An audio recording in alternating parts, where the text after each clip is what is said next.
ದಿನಗಳ ಹಿಂದೆ ಕಮಲಾಪುರ್ನಲ್ಲಿ ಟೈರ್ ಕಂಪನಿಯ ಬಗ್ಗೆ, ಹೋಲ್ಡಿಂಗ್ ಕಂಪನಿಯ ಬಗ್ಗೆ ಒಂದು ಪ್ರೊಮೋವನ್ನು ನಾವು ಬಿಡುಗಡೆಯನ್ನು ಮಾಡಿದ್ವಿ.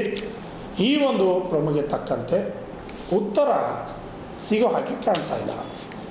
ಯಾಕೆಂದರೆ ಈ ಟೈರ್ ಕಂಪನಿ ಎಲ್ಲ ರೀತಿಯಾದಂತಹ, ನಾನು ಹೇಳ್ತಿರೋದಲ್ಲ, ಈ ಒಂದು ಪರಿಸರ ಇಲಾಖೆ ಏನು ವಾಯು ಮಾಲಿನ್ಯ ನಿಯಂತ್ರಣ ಮಂಡಳಿ ಇದೆ, ಇವರು ಹೇಳ್ತಿರ್ತಕ್ಕಂತಹ ವಿಷಯ ಏನಪ್ಪ ಅಂತಂದರೆ, ಅವರು ಎಲ್ಲ ರೀತಿಯಾಗಿ ಲೀಗಲ್ ಆಗಿದ್ದಾರೆ.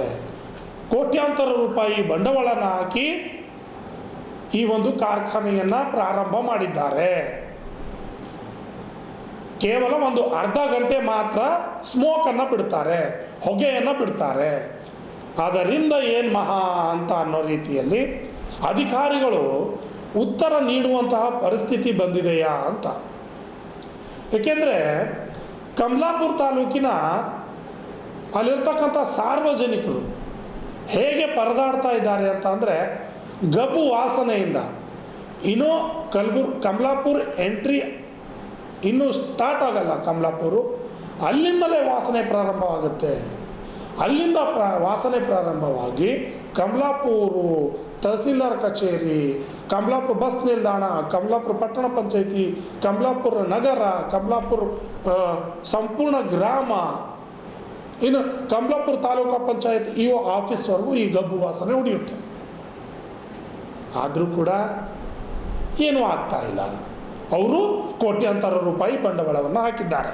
ಅಲ್ಲದೆ ಪ್ರಾದೇಶಿಕ ಕಚೇರಿ ಕರ್ನಾಟಕ ರಾಜ್ಯ ಮಾಲಿನ್ಯ ನಿಯಂತ್ರಣ ಮಂಡಳಿ ಕಲಬುರಗಿಯವರಿಂದ ಕಮಲಾಪುರ ತಾಲೂಕಿನ ಸರ್ವೆ ನಂಬರ್ 339/2 ಕಮಲಾಪುರ ಪಟ್ಟಣ ಪಂಚಾಯಿತಿಯ ಆಸ್ತಿ ಸಂಖ್ಯೆ 11-192 ಮಂದಿರಂ ಇಂಡಸ್ಟ್ರಿ ಹಾಗೂ ಮಂಗಲಂ ಇಂಡಸ್ಟ್ರಿ, ಮೋಹನ್ ಇಂಡಸ್ಟ್ರಿ ಎಂದು 3 ಕಂಪನಿಗಳಿಗೆ ಪರವಾನಗಿಯನ್ನು ಮಾಡಿದ್ದಾರೆ. ಅದರಲ್ಲಿ ಈಗ ಕೇವಲ ಒಂದು ಕಂಪನಿ ಪ್ರಾರಂಭ ಇದೆ. ಇನ್ನು ಇದರಿಂದ ಸ್ಮೋಕ್ ಬರ್ತಾ ಇದೆ, ಹೊಗೆ ಬರ್ತಾ ಇದೆ, ಗಬ್ಬು ವಾಸನೆ ಬರ್ತಾ ಇದೆ, ಇದರ ಬಗ್ಗೆ ಸ್ವಲ್ಪ ಗಮನ ಹರಿಸಿ ಅಂತ ಅಧಿಕಾರಿಗಳಿಗೆ ಕೇಳಿದಾಗ ಅಧಿಕಾರಿಗಳು ಹೇಳುವ ಉತ್ತರ ಏನಪ್ಪ ಅಂತಂದರೆ, ಅವರು ಹೊಸ ಯಂತ್ರಗಳನ್ನು ತಂದಿದ್ದಾರೆ, ಹೊಸ ಯಂತ್ರಗಳ ಫಿಟ್ಟಿಂಗನ್ನು ಮಾಡ್ತಾ ಇದ್ದಾರೆ, ಇನ್ನೂ ಸ್ವಲ್ಪ ಕಾಲಾವಕಾಶ ಬೇಕು. ಈ ಹಿಂದೆ ಏನು ಮಾಡಿದ್ರಿ, ಹೊಸ ಯಂತ್ರಗಳನ್ನು ಈಗ ತರ್ತಾ ಇದ್ದಾರೆ. ಅವರು ಇನ್ನೂ ಏನು ಮಾಡಿಲ್ಲ, ತರ್ತಾ ಇದ್ದಾರೆ. ತರೋವರೆಗೂ ಆ ಕಂಪನಿಯನ್ನು ಬಂದ್ ಮಾಡಿಸ್ಬೇಕು. ಹಿಂದೆ ಏನು ಮಾಡಿದ್ರಿ, ಕಂಪನಿ ಮೇಲೆ ಯಾರಾದರೂ ದಂಡ ಹಾಕಿದ್ರಾ? ಇಲ್ಲ. ಯಾವಾಗ ಜನಸ್ಪಂದನ ಕಾರ್ಯಕ್ರಮದಲ್ಲಿ ಜಿಲ್ಲಾಧಿಕಾರಿಗಳಿಗೆ ಈ ಕಂಪನಿಯಿಂದ ಸಾರ್ವಜನಿಕರಿಗೆ ತೊಂದರೆ ಆಗ್ತಾ ಇದೆ ಅಂತ ಅಂದಾಗ ಆವಾಗ ನೀವು ನಿಮ್ಮ ಇಲಾಖೆಯಿಂದ ತಹಸೀಲ್ದಾರರಿಗೆ ಪತ್ರವನ್ನು ಬರಿತೀರಿ, ಲೆಟ್ರನ್ನು ಫಾರ್ವರ್ಡ್ ಮಾಡ್ತೀರಿ. ಏನಂತ, ಈ ಕಂಪನಿಯಿಂದ ಸಮಸ್ಯೆ ಆದರೆ ಅದನ್ನು ಮುಚ್ಚಿಸಿ. ತಹಸೀಲ್ದಾರ್ ಅವರಿಗೆ ಪತ್ರವನ್ನು ಬರಿತೀರಿ. ತಹಸೀಲ್ದಾರ್ ಅವರು ಇಲ್ಲಿಯವರೆಗೂ ಕೂಡ ಒಂದೇ ಒಂದು ಕ್ರಮವನ್ನು ತೆಗೆದುಕೊಂಡಿಲ್ಲ. ಒಂದು ಕ್ರಮ ತೆಗೆದುಕೊಳ್ಳೋಕ್ಕೂ ಕೂಡ ಹಿಂದೇಟನ್ನು ಹಾಕ್ತಾ ಇದ್ದಾರೆ. ಇನ್ನು ವಾಯು ಮಾಲಿನ್ಯ ನಿಯಂತ್ರಣ ಮಂಡಳಿ ಕಚೇರಿ ಅಧಿಕಾರಿಗಳು ಬಂಡವಾಳದ ಬಗ್ಗೆ ಚಿಂತೆ ಬಿದ್ದಿದೆ ಅವರಿಗೆ. ಅವರು ಕೋಟ್ಯಾಂತರ ರೂಪಾಯಿ ಬಂಡವಾಳವನ್ನು ಹಾಕಿ ಮಾಡ್ತಾ ಇದ್ದಾರೆ. ಒಂದು ವಾರದಲ್ಲಿ ಹೊಗೆಯನ್ನು ನಿಲ್ಲಿಸ್ತಾರೆ, ಒಂದು ವಾರದವರೆಗೆ ಹೊಗೆಯನ್ನು ತಿಂದು ಬದುಕಬೇಕಾ? ಸುಮಾರು ಕಳೆದ 3-4 ವರ್ಷಗಳಿಂದ ಇದೇ ಪರಿಸ್ಥಿತಿ ಇದೆ ಅಲ್ಲಿ. ಅನೇಕ ಸಂಘಟನೆಗಳಾಗಲಿ, ಬೇರೆ ಬೇರೆ ಸಾರ್ವಜನಿಕರಾಗಲಿ ಅನೇಕ ಬಾರಿ ಪತ್ರ ಕೊಟ್ಟರು, ಮನವಿ ಮಾಡಿಕೊಂಡ್ರು. ಆದರೆ ನೀವೇನು ಮಾಡಿದ್ರಿ ಅಧಿಕಾರಿಗಳು? ಏನೂ ಮಾಡಲಿಲ್ಲ. ನೀವೇನು ಕೇಳ್ತೀರಾ? ಹೌದಾ, ಇವತ್ತು ನಡೀತಾ ಇದೆನಾ, ಹೊಗೆ ಬರ್ತಾ ಇದೆನಾ, GPS ಫೋಟೋ ಕಳಿಸಿ, GPS ವಿಡಿಯೋ ಕಳಿಸಿ. ಅಲ್ಲಿರ್ತಕ್ಕಂತಹ ಸಾರ್ವಜನಿಕರ ತೊಂದರೆ ಆಗ್ತಾ ಇದೆ ಅಂದರೂ ಕೂಡ ನಿಮಗೆ GPS ಫೋಟೋ, GPS ವಿಡಿಯೋ ಬೇಕು. ನಾನು ತೋರಿಸ್ತೀನಿ ನಿಮಗೆ ಇವತ್ತು GPS ವಿಡಿಯೋನ, GPS ಫೋಟೋ ತೋರಿಸ್ತೀನಿ ನಾನು ನಿಮಗೆ, ಹೊಗೆ ಹೇಗೆ ಬಿಡ್ತಿದ್ದಾರೆ ಅಂತ. ನಿಮಗೆ ಒಳಗಡೆ ಹೋಗಿ ಅಲ್ಲಿರ್ತಕ್ಕಂತಹ ಪರಿಸ್ಥಿತಿ ಹೇಗಾಗಿದೆ ಅಂತ ಖುಲ್ಲಾಗಿ GPS ವಿಡಿಯೋ ಜೊತೆಗೆ ತೋರಿಸಿದ್ರು ಕೂಡ ಕಂಪನಿಗೆ ಪರವಾನಗಿಯನ್ನು ಕೊಟ್ಟಿದ್ರಿ. ಜನರ ಆರೋಗ್ಯ ಹಾಳು ಮಾಡುವಂತಹ ಕಂಪನಿ ಪರವಾನಗಿ ಯಾಕೆ ಬೇಕು? ನಾಳೆ ಯಾವುದ್ಯಾವುದೋ ಯಂತ್ರಗಳನ್ನು ತರ್ತಾರೆ, ಹೊಗೆ ಬರಲ್ಲ, ವಾಸನೆ ಬರಲ್ಲ ಅಂತ ಹೇಳ್ತೀರಾ. ಮುಂದೆ ಮತ್ತೊಂದು ದಿನದಲ್ಲಿ ಇದೇ ರೀತಿ ಆಗುತ್ತೆ. ಹಾಗಿದ್ರೆ ಇಷ್ಟು ವರ್ಷಗಳ ಕಾಲ ನೀವೇನು ಮಾಡಿದ್ರಿ ಅಧಿಕಾರಿಗಳು? ಯಾರೋ ಒಬ್ಬರು ಗ್ರಾಮಸ್ಥರು, ಅಲ್ಲಿನ ನಾಗರಿಕರು ಜಿಲ್ಲಾಧಿಕಾರಿಗಳಿಗೆ ಪತ್ರ ಬರೆಯೋವರೆಗೂ ಕೂಡ ನಿಮ್ಮ ಗಮನಕ್ಕೆ ಇಲ್ವಾ? ಇದ್ರೂ ಕೂಡ ಸುಮ್ಮನೆ ಇದ್ದೀರಾ. ಅಂದರೆ ನೀವು ಫೀಲ್ಡಿಗೆ ಹೋಗಿ ಕೆಲಸ ಮಾಡಲ್ಲ, ಕಚೇರಿಯಿಂದ ಎದ್ದು ನಿಮ್ಮ ತಾಲೂಕು ಪ್ಲೇಸಿಗೆ ಹೋಗಿ ಕೆಲಸ ಮಾಡಲ್ಲ. ನೀವು ಕುಂತಲ್ಲೇ ಮಾಡ್ತೀರಾ. ಯಾವುದಾದ್ರೂ ಮನವಿ ಇದೆ, ಸಮಸ್ಯೆ ಇದೆ ಅಂದಾಗ ನೀವು ಹೋಗೋದು ಎದ್ದು. ಇಷ್ಟೆಲ್ಲ ಆಯಿತು. ಇನ್ನು ಸರ್, ನಾವು ಮಾಧ್ಯಮದವರು ಈ ಸಮಸ್ಯೆ ನಮಗೆ ಆರೋಪ ಬಂದಿದೆ, ಸಾರ್ವಜನಿಕರು ಆರೋಪ ಮಾಡ್ತಾ ಇದ್ದಾರೆ, ಇದ್ರ ಬಗ್ಗೆ ಗಮನ ಹರಿಸಿ ಅಂತ ಕೊಟ್ಟಾಗ ಬರಲ್ಲ ಇದು. ನೀವು ಆರ್ ಟಿ ಐ ಹಾಕಿ ನಾನು ಅದನ್ನು ನಿಮಗೆ ಕೊಡ್ತೀನಿ. ಆರ್ ಟಿ ಐ ಹಾಕಿ 45 ದಿನಗಳೇ ಬೇಕು ಆರ್ ಟಿ ಐ ರಿಟರ್ನ್ ಬರೋಕ್ಕೆ. ನೀವೇನು ಬರೆದು ಕಳಿಸ್ತೀರಾ? ಆಮೇಲೆ ಕಳಿಸಲ್ಲ, ಏನೂ ಕಳಿಸಲ್ಲ ನೀವು ಆರ್ ಟಿ ಐ ಹಾಕಿದ್ರು. ಆಮೇಲೆ ಮೇಲ್ಮನವಿಗೆ ಹೋಗ್ಬೇಕು. 3 ತಿಂಗಳು ಹತ್ತುತ್ತೆ. 3 ತಿಂಗಳಲ್ಲಿ ಜನರ ಪರಿಸ್ಥಿತಿ ಏನು? ಅಂದರೆ ಮಾಧ್ಯಮದವರಿಗೂ ಕೂಡ ನೀವು ಆರ್ ಟಿ ಐಗೆ ಸೀಮಿತ ಮಾಡಿದ್ದೀರಿ. ಏನೇ ಇನ್ಫಾರ್ಮೇಷನ್ ಬೇಕಾದರೂ ಕೂಡ ಆರ್ ಟಿ ಐ ಹಾಕಬೇಕು. ಮಾಧ್ಯಮದವ್ರು ಬಂದರೂ ಕೂಡ ಆರ್ ಟಿ ಐ ಹಾಕಿ. ಏನು ಮಾಡ್ತಿದ್ದೀರಿ ನೀವು ಅಧಿಕಾರಿಗಳು? ಒಂದು ಇನ್ಫಾರ್ಮೇಷನ್ ಕೊಡಲ್ಲ ನೀವು ಸರಿಯಾಗಿ. ಓಕೆ, ಆರ್ ಟಿ ಐ ಹಾಕೋಣ, ಮುಂದಿನ ದಿನಗಳಲ್ಲಿ ಆರ್ ಟಿ ಐ ಹಾಕೋಣ. ಈಗಿನ ಪರಿಸ್ಥಿತಿ 3 ದಿನಗಳಲ್ಲಿ ಏನಾದರೂ ಚೇಂಜಸ್ ಮಾಡ್ಕೋತಾರೆ. ಈಗಿರೋ ಪರಿಸ್ಥಿತಿ ಇತ್ತ ಅಲ್ಲಿ? ಅಂದರೆ ನೀವು ಈಗ ಕ್ರಮ ತೆಗೆದುಕೊಳ್ಳಲ್ಲ, ಆರ್ ಟಿ ಐ ಹಾಕ್ಮೇಲೆ ಮತ್ತೆ ಕಂಪ್ಲೇಂಟ್ ಮೇಲೆ ನೀವು ಕ್ರಮ ತೆಗೆದುಕೊಳ್ತೀರಿ, ದಾಖಲಾತಿಗಳನ್ನು ಕೊಡ್ತೀರಿ. ಸಮಸ್ಯೆ ಇದೆ. ಸಿಂಪಲ್ ಆಗಿ ಅಧಿಕಾರಿಗಳ ಹೇಗಾಗಿದ್ದಾರೆ ಅಧಿಕಾರಿಗಳು ಅಂತ ಹೇಳೋಕ್ಕೆ ಯಾಕೆ ಕೋಪ ಬರುತ್ತೆ? ಏನೇ ಹೇಳೋಕೆ ಹೋಗಿ ಸಮಸ್ಯೆ ಇದೆ. ಹೌದಾ, ಸಮಸ್ಯೆ ಇದೆನಾ? ಆಯಿತು, ಮುಗಿದೋಯ್ತು. ಯಾವತ್ತೂ ಕೂಡ ಇದು ಪ್ರೊಸೆಸ್ ಆಗಿಲ್ಲ. ಸಮಸ್ಯೆ ಇದೆ ಅಂತ ಹೇಳಿದ್ರು ಕೂಡ ಪ್ರೊಸೆಸ್ ಆಗಿಲ್ಲ. ಇಂಥ ಅಧಿಕಾರಿಗಳನ್ನು ಒಂದು ಗಂಟೆ, ಕೇವಲ 1 ಗಂಟೆ ಆ ಕಮಲಾಪುರದಲ್ಲಿ ಕಂಪ್ನಿ ಇರುವಂಥ ಜಾಗಕ್ಕೆ ಒಯ್ದು ಕುಂದಿರಿಸ್ಬೇಕು. ವಾಸನೆ ಅದೇ ತೆಗೆದುಕೊಳ್ಳೋಕೆ ಹಚ್ಬೇಕು ಅವ್ರಿಗೆ, ಆವಾಗ ಗೊತ್ತಾಗುತ್ತೆ. ಇನ್ನೊಂದು ವಿಷಯ ಏನಪ್ಪ ಅಂದರೆ, ಹೌದು, ನೀವು ಒಪ್ಕೊಳ್ಳೋಣ, ನೀವು ಪರವಾನಗಿಯನ್ನು ಕೊಟ್ಟಿದ್ದೀರಿ, ಅವರು ಪರವಾನಗಿಯನ್ನು ತಗೊಂಡಿದ್ದಾರೆ, ಒಪ್ಕೊಳ್ಳೋಣ, ನಾನು ಒಪ್ಕೊಳ್ತೀನಿ.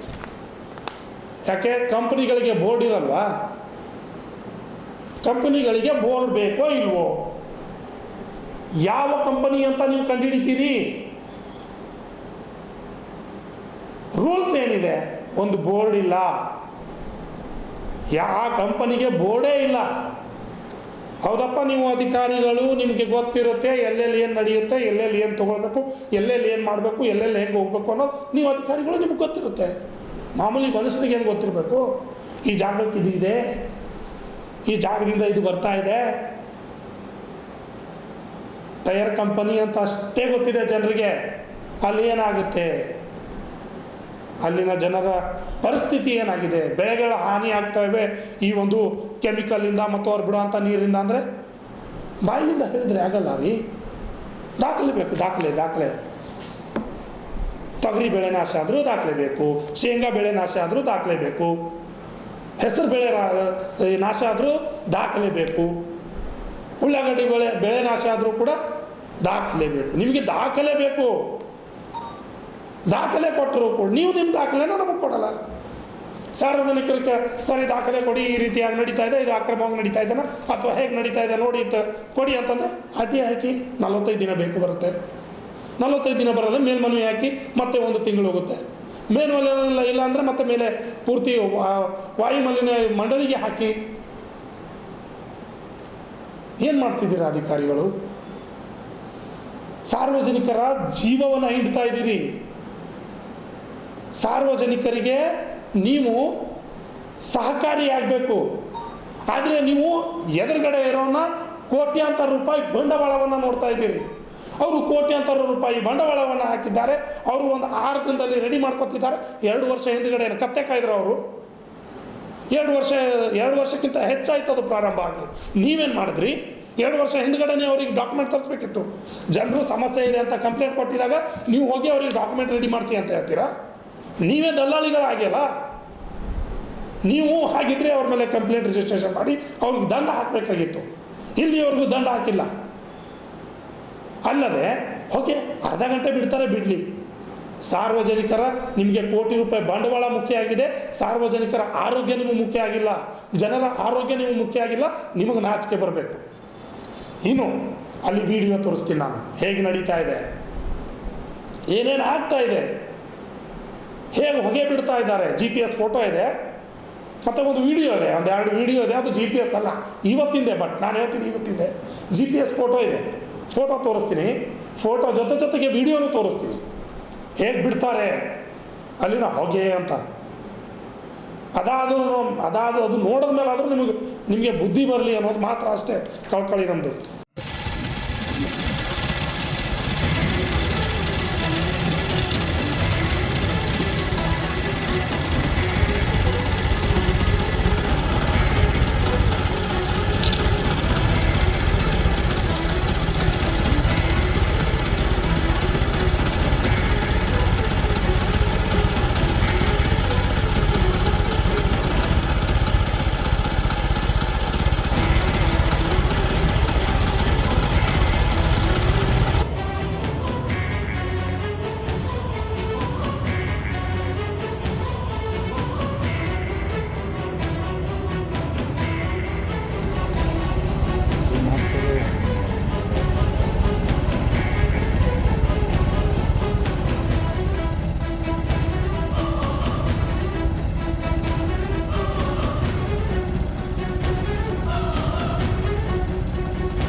ನೋಡಿದ್ರಲ್ಲ, ವಿಡಿಯೋ ನೋಡಿದ್ರಿ.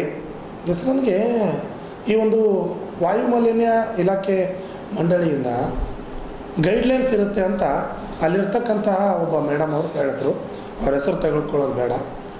ಅವ್ರೇನು ಹೇಳಿದ್ರು ಅಂತಂದರೆ, ಆ ಗೈಡ್ಲೈನ್ಸ್ ಇರುತ್ತೆ, ಆ ಗೈಡ್ಲೈನ್ಸ್ ಪ್ರಕಾರ ನಾವು ಪರವಾನಗಿಯನ್ನು ಕೊಡಲಾಗುತ್ತೆ, ಗೈಡ್ಲೈನ್ಸ್ ಸರಿಯಾಗಿದ್ದರೆ ಮಾತ್ರ ಪರವಾನಗಿಯನ್ನು ಕೊಡ್ತೀವಿ ಅಂತ ಹೇಳಿದ್ರು. ಈಗ ಹೇಳ್ತಾ ಇದ್ದಾರೆ, ಇತ್ತೀಚೆಗೆ ಯಂತ್ರಗಳನ್ನು ತಂದು ಎಲ್ಲ ಫಿಟ್ ಮಾಡ್ತಾ ಇದ್ದಾರೆ ಅವರು ಅಂತ ಅಧಿಕಾರಿ ಒಬ್ಬರು ಮಾಹಿತಿಯನ್ನು ನೀಡ್ತಾರೆ. ಸೊಪ್ಕೊಳ್ಳೋಣ. ಆದರೆ ನೀವು ಎಲ್ಲ ಯಂತ್ರಗಳನ್ನು ಸರಿಯಾಗಿ ತಂದು ಸರಿಯಾದ ಕ್ರಮವನ್ನು ತೆಗೆದುಕೊಂಡು ಮಾಡುವವರೆಗೂ ಪರವಾನಗಿಯನ್ನು ಯಾಕೆ ಕೊಟ್ರಿ? ಪರವಾನಗಿ ಇದಾದರೆ ಏನಿತ್ತು?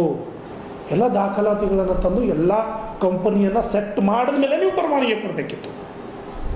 ಪರವಾನಗಿ ಯಾಕೆ ಕೊಟ್ರಿ? ಓಕೆಪ್ಪ, ಪರವಾನಗಿ ಇಲ್ಲಿ ಪರವಾನಗಿ ಯಾಕೆ ಕೊಟ್ರಿ ನೀವು? ಅಲ್ಲಿ ಸರಿಯಾಗಿ ಹೊಗೆ ಹೋಗೋಕ್ಕೆ ಸರಿಯಾದ ಕ್ರಮ ಇಲ್ಲ. ಅಲ್ಲದೆ ವಿಡಿಯೋದಲ್ಲಿ ನೋಡಿದ್ರಿ, ಕೆಳಗಡೆನೂ ಟೈರ್ಗಳನ್ನು ಸುಡ್ತಾರೆ, ಮೇಲ್ಗಡೆನೂ ಹೊಗೆ ಹೋಗುತ್ತೆ, ಮೇಲ್ಗಡೆ ಹೊಗೆ ಹೋಗುತ್ತೆ, ಕೆಳಗಿಂದನೂ ಕೂಡ ಹೊಗೆ ಹೋಗುತ್ತೆ, ವಿಡಿಯೋದಲ್ಲಿದೆ.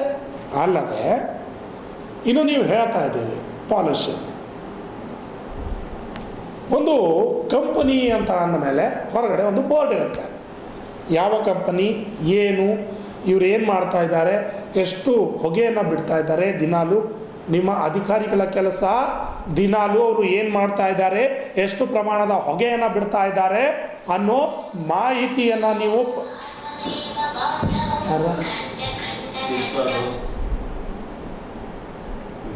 ಹೊಗೆಯನ್ನು ಬಿಡ್ತಾ ಇದ್ದಾರೆ, ಎಷ್ಟು ಪ್ರಮಾಣದ ಹೊಗೆಯನ್ನು ಬಿಡ್ತಾ ಇದ್ದಾರೆ ಅನ್ನೋದ್ರ ಬಗ್ಗೆ ನೀವು ಮಾಹಿತಿಯನ್ನು ಪಡೆದುಕೊಳ್ಬೇಕೋ ಇಲ್ವೋ? ಪಡೆದುಕೊಳ್ಳಬೇಕಿತ್ತು. ಈ ಮಾಹಿತಿಯನ್ನು ಎಲ್ಲಿದೆ ಈ ಮಾಹಿತಿ? ಅಲ್ಲಿ ಹೇಳ ಬೇರೆ ಯಾರು ಹೋದರೂ ಕೂಡ ಅಲ್ಲೊಂದು ಕಂಪ್ನಿ ಇದೆ ಅಂತ ಯಾರಿಗೂ ಕೂಡ ಗೊತ್ತಾಗಲ್ಲ. ಬಸ್ಸಲ್ಲಿ ಹೋಗೋ ಜನರು ಕೂಡ ಬಾಯಿ ಮುಚ್ಕೊಂಡು ಮೂಗು ಮುಚ್ಕೊಂಡು ಹೋಗ್ತಾರೆ, ಬೈಕ್ ಸವಾರರು ಕೂಡ ಮೂಗು ಮುಚ್ಕೊಂಡು ಹೋಗ್ತಾರೆ. ಕೋಟ್ಯಾಂತರ ರೂಪಾಯಿ ಲ್ಯಾಂಡು ಮಾಡ್ಕೊಂಡಿರ್ತೀರ, ಎಲ್ಲ ಆಗಿರುತ್ತೆ. ಒಂದೊಂದು ಕಂಪನಿಯಲ್ಲಿ ಮೂರು ಕಂಪನಿಗಳನ್ನು ನಡೆಸೋದು ಇದೆಯಾ? ಇಂತಹ ಅನೇಕ ಬಂಡವಾಳಗಳಿವೆ. ಏನು ಕೋಟ್ಯಾಂತರ ರೂಪಾಯಿ ಬಂಡವಾಳವನ್ನು ಹಾಕಿದ್ದಾರಲ್ಲ, ಆ ಬಂಡವಾಳ ಹಾಕಿದವರ ಜೊತೆಗೆ ನಿಮ್ಮ ಬಂಡವಾಳವೂ ಕೂಡ ಅತಿ ಶೀಘ್ರದಲ್ಲಿ ಹೊರತರುವಂತಹ ಕೆಲಸ ನಮ್ಮ RJ32 ಕನ್ನಡ TV ಮಾಡೇ ಮಾಡುತ್ತೆ. ಯಾಕಂದರೆ ಇಲ್ಲಿ ಕಲಬುರಗಿ ಜಿಲ್ಲೆಯಲ್ಲಿ ನೀವು ಎಷ್ಟು ಪರವಾನಗಿಯನ್ನು ಕೊಟ್ಟಿದ್ರಿ? ನಿಮ್ಮ ರೂಟ್ ಪ್ರಕಾರ ಬರ್ತೀವಿ, RTI ಹಾಕ್ತೀವಿ. ಎಷ್ಟು ಪರವಾನಗಿಯನ್ನು ಕೊಟ್ಟಿದ್ದೀರಿ? ಎಷ್ಟು ಇಲ್ಲಿಗಲ್ ನಡೀತಾ ಇವೆ? ಇವೆಲ್ಲ ಬಂಡವಾಳಗಳನ್ನು ಅತಿ ಶೀಘ್ರದಲ್ಲಿ ನಿಮ್ಮ RTI ಲೆಟ್ರ್ ಕೊಟ್ಟು, ಸರ್ ನಾವು RTI ಹಾಕ್ತಾ ಇದ್ದೀವಿ, ನಮಗೆ ದಾಖಲೆ ಕೊಡಿ ಅಂತ ಹೇಳಿ ನಿಮ್ಮ ಹತ್ರ ದಾಖಲೆ ತೆಗೆದುಕೊಂಡು ಎಷ್ಟು ಇಟ್ಟಿಗೆ ಭಟ್ಟಿಗಳು ನಡೀತಾ ಇವೆ, ಎಷ್ಟು ಎಲ್ಲ ರೀತಿಯಾದಂಥ ಟಯರ್ ಕಂಪನಿಗಳು ಯಾವ ರೀತಿಯಾಗಿ ಸುಡ್ತಾ ಇದ್ದಾರೆ, ಇನ್ನೂ ಅನೇಕ ಕೆಮಿಕಲ್ಗಳನ್ನು ಯಾವ ರೀತಿಯಾಗಿ ಸುಟ್ಟು ಹೊರಗಡೆ ಬಿಡ್ತಾ ಇದ್ದಾರೆ. ಇವೆಲ್ಲ ಬಂಡವಾಳಗಳನ್ನು ಏನು ಅವರು ಕೋಟ್ಯಾಂತರ ರೂಪಾಯಿ ಬಂಡವಾಳವನ್ನು ಹಾಕಿದ್ದಾರೆ ಅಂತ ಹೇಳ್ತಿದ್ರಲ್ಲ, ಆ ಬಂಡವಾಳದ ಜೊತೆಗೆ ನಿಮ್ಮ ಬಂಡವಾಳವನ್ನು ಕೂಡ ಬಿಚ್ಚಿಡುವಂತಹ ಪ್ರಯತ್ನ RJ32 ಕನ್ನಡ TV ನಿರಂತರವಾಗಿ ಮಾಡೇ ಮಾಡುತ್ತೆ. ಇದು ಸತ್ಯ. ನೈಜ ನಿಖರ ಸುದ್ದಿಗಾಗಿ ನಾವು ಈ ಒಂದು ಪಾಲ್ಯೂಷನ್ ಸಾರ್ವಜನಿಕರ ಜೀವನದ ಜೊತೆ ಆಟ ಆಡ್ತಾ ಇರ್ತಕ್ಕಂಥ ಕಂಪನಿ ಮತ್ತು ಅಧಿಕಾರಿಗಳ ವಿರುದ್ಧ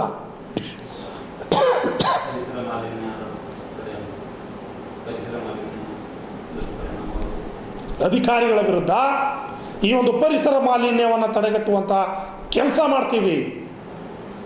ಎಲ್ಲೆಲ್ಲಿ ಇಲ್ಲಿಗಲ್ ಕಂಪನಿಗಳಿವೆಯೋ ಅವೆಲ್ಲವೂ ಕೂಡ ನಿಮ್ಮ ಎದುರೇ ತಂದಿಡ್ತೀವಿ. ಆವಾಗಲೂ ನೀವು RTI ಹಾಕಿ ಮಾಹಿತಿ ಕೊಡ್ತೀವಿ ಅಂತ ಹೇಳಿದರೆ ಆವಾಗ ನಾವೇನು ಕಾನೂನು ಕ್ರಮ ಕೈಗೊಳಿಸ್ಬೇಕು, ಯಾರಿಂದ ಹೇಳಿಸ್ಬೇಕು, ಯಾರಿಗೆ ಲೆಟರ್ ಕೊಡಬೇಕು ನಮಗೂ ಗೊತ್ತಿದೆ.